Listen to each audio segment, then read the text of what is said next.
number of things. For me, personally, I had never worked on, I had barely worked in production before, so it was nothing but a learning curve from my mentor, Jonah Nolan, who is our executive producer and sort of the godfather of this project. But, one of the major things was the synergy between Howard and Jay. That's incredibly profound on this show. We build more physically than I think almost any show out there, but even with doing that, Howard transforms abandoned shopping malls into both pre-war and post-war Las Vegas, and we go to deserts, we go to forests, he builds Alaska in a random field Canada at a random field for us in Alaska on the volume. I can't say enough about what he does, but it still requires additional things because this is simply a whole nother world. So that is where Jay comes in to bring an additional layer on top, and I think the collaboration between them is profound and amazing to watch. I think almost 10. From Westworld. Westworld onto this, and a few other things in between. And yeah, there's a certain thing that happens when you get to work with someone for so long, and I always say we try and give each other a safe playground to play in. So it's he doesn't hang me out to dry, and it's always hey Jay, I got an idea, and I always know that it's actually a good idea, and it actually helps the show and makes all of us look good. But it's just a lot of fun to be able to collaborate on so much world building and have it just go so well together because of that collaboration. Real stuff is for you guys, the actors, because they always walk in, they go, "Oh my, it's the whole deal." It's more like, "Oh, thank God." Yeah, But we don't have a whole lot of just big green screens or blue screens ever, really. No, and truly, you read some, remarkable things that, are put into these scripts, but you don't really think you have an ability to answer questions until you get on set and see what you guys have done, what you continue to do. It's just kind of amazing. Some of our favorite days are 8 hours on a set, and it gets demolished. I'm sure it gets totally destroyed, but some of the most beautiful work and so much time has gone into every single detail into the show, and it really springboards the imagination for you as an actor. and I just when you guys come on, you just totally own the sets, and it's great. It's because you can, and that whole sequence with the death claw, we actually made a death claw that moved around and was swiping at them and hitting you, and most people would not have done that. They would have done a hand or a tail or whatever, or the head, and animatronic. We did the full deal. Now a lot of it did get replaced at a certain point. But it was still incredibly helpful for lighting reference, for the actors, for camera, for editorial. Ali put that thing together. Oh my goodness, you should have seen the pieces we had and what we had to come up with to try and tell the story of this Deathclaw sequence that really was at the end of the shoot, run and gun, let's grab them. We just had all these pieces and all this amazing stuff, but we had this real object that Aaron could run into, that the stunts could run into, and we basically shoot it. You do one pass with it, and then you do a pass without it, and then Ali gets to pick and going, he swings better at that one, I don't know. And we had to figure it out from there. Yeah, we worked with the team at Legacy Effects to build an animatronic head and a proxy piece. Yes, Legacy, shout out. And we even did get to use the full puppet proxy in the Tundra. When we first meet the Deathclaw the first time, we got to use a couple of full, just straight up animatronic shots. We added the legs and arms, but then the other, that was 5 shots, and then the other 150 shots from the season were full CG replacements of the Deathclaw. But to have the freedom that Bethesda gave us to be able to take this creature that was so iconic and so beloved, and so many versions of it. It's been in every single game since 1998. So it's obviously very beloved, but we were able to put our own spin on it. And we worked with the team at ILM to, I read it and I'm okay, well, I know who I want to have do this. And it was a lot of fun to be able to partner with them as well, to just create this thing that had so much character, so much personality, and really was the kind of the fun central point of those last 2 episodes with the showdown of Aaron and those moments at the strip as you're getting the snot kicked out of you. Kicking butt. I know you ended up on top, but it was really fun to be able to see that culmination of just figuring out all those different pieces and the way you can work with something practical even though you know you're going to replace it digitally. And to have something that's real there really does help all of us. And it helped the artists, even though we knew we were going to end up needing to replace it at the end of the day. But that visceral thing on set really helps. It was part of the secret sauce that we say and how we do things for what we've just learned about creatures in general.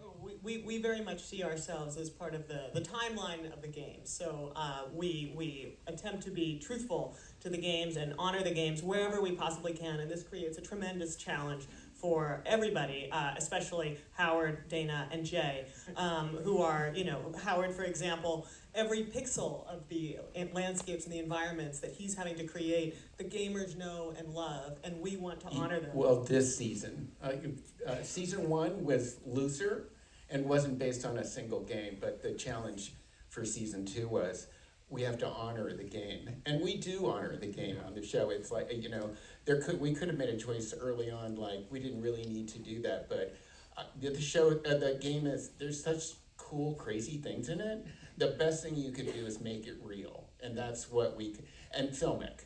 Yes. How do you translate that to film? And so this season, the biggest challenge is I don't know how I'm going to do that strip. Do you know how big that thing is? Nobody really kind of understood how big it was, and I did. I was terrified, and that's why I kind of was standing. I used to go to the gym in this abandoned shopping mall, and so when I read it, I went, "Oh, it's a damn shopping mall." And I took the location person, Mandy Dillon. I took her and I said, "Am I crazy? But I see it here." And she goes, "I do too." And I said, "Thank God." And so, because we could work with something in a real environment, instead of building something 12 feet high and sort of in a back lot somewhere, being in the real place really, again, reinforced all that, but with still the game. We still trying to manipulate the pieces to fit within our geography, which isn't always easy. But what I love about the writing is we are doing that, but then there's this creative part where we're not exactly the same timeline. So there's all these new things that get introduced, and that's what makes it fun to watch. You're not just watching somebody do a playthrough, on YouTube. It's actually, it's a lot. Channel the game to create new things, because our show also goes to places that are part of the Fallout world, but are not specifically from the game. So an example of that is the incredible location that was created for Branch X, and all the beautiful costumes that you created. It's essentially a culture unto itself, that you see the black box workers that Hank has mind wiped. I love the costumes that Dayna created for that, and that is whole cloth, her creativity, at the same time as she is also having to perfectly capture Kaisar's Legion, another beloved faction from the game, very, very specifically and exactly. So this challenge is twofold, of simultaneously having to channel and create their own worlds, but also be very, very true and accurate to the games at other moments. We're using hubcaps, and we're using tires, and we're using helmets, and then also we're finding mattress parts that we're using, so it's yes and to that. For the Legion, we had a place to start. For the Kings, we had a place to start, but it isn't just that, it's that, and then we sort of take it to, we kind of turn up the volume. It's a little bit Spinal Tap, we kind of we got to create this world behind the world. And so we decided that when we were doing all the background, every single person that came into the room, it was a hold on, stop, who are you? Who is that person? Who could that be? At the time when the bomb went off, what were you doing in Vegas? So there's bellmen, and then there's high rollers, and there's just all these things. And I think if you look at the background, every single person is something, is someone. We do not throw clothes on people. We do not say, what size are you? Give them a pair of pants. We literally are like, who is that person?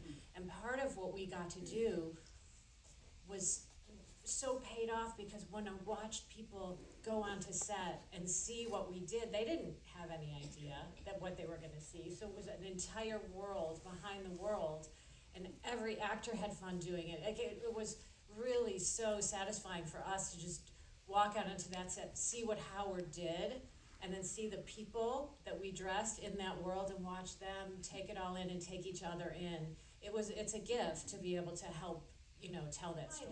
And how do we create that, and how do we make that happen? So it was daunting in the very best way. And then there's that part that exists that we have to live up to, and then there's this part that didn't exist, that we got to create. So it makes, I get excited, the hairs on my arms still stand up when I talk about creating, you know, the flashback stuff and all these other things that, like, we got to just, whatever we could think of, best idea wins. We didn't have to bounce off something, so that was also amazing. Yeah, and season 1 we shot in New York, and then we brought the show to LA.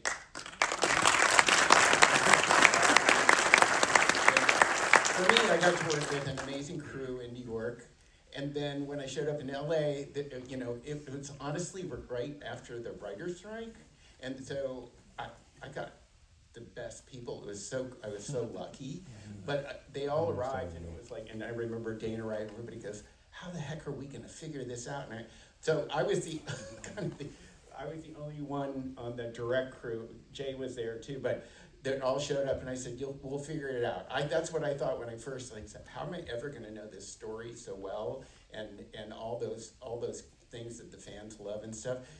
And I said, the fans will teach you. I found all the key research that with our researchers and stuff, but I had to talk everybody down off the ledge from the beginning. We'll never get this done. I said, no, we will. You'll see. It'll be okay.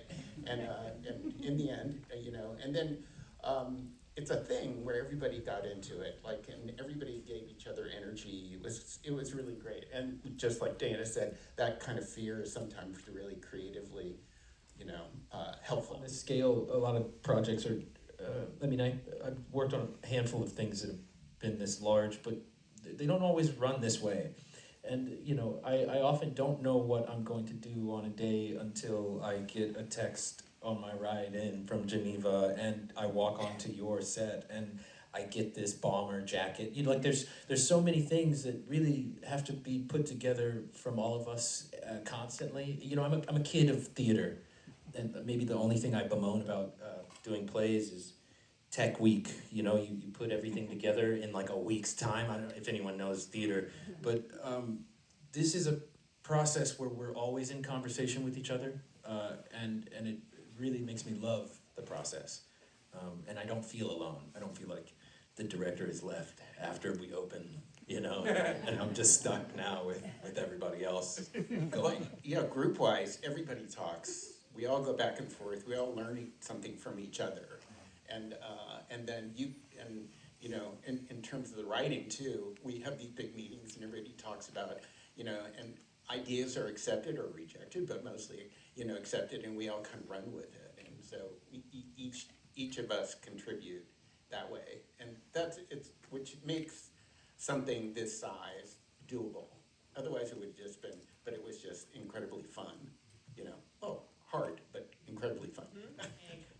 Where Lucy loses her father, essentially.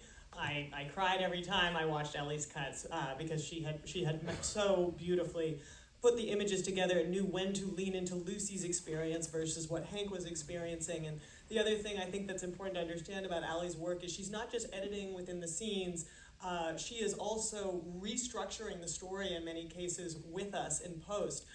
So often, for whatever reason, the scripted structure and order of the scenes, when you watch the edit, it just doesn't work. For whatever reason, the energy isn't right, the emotional build isn't right, and Allie is this incredible partner for us in restructuring the entire story sometimes, because that's what you have to do. It just, the way that things film is often different from how they read on the page, and Allie knows better than anyone how to restructure a story so that the emotional journey is something that she can take the audience on, and that the intention is actually what the audience sees.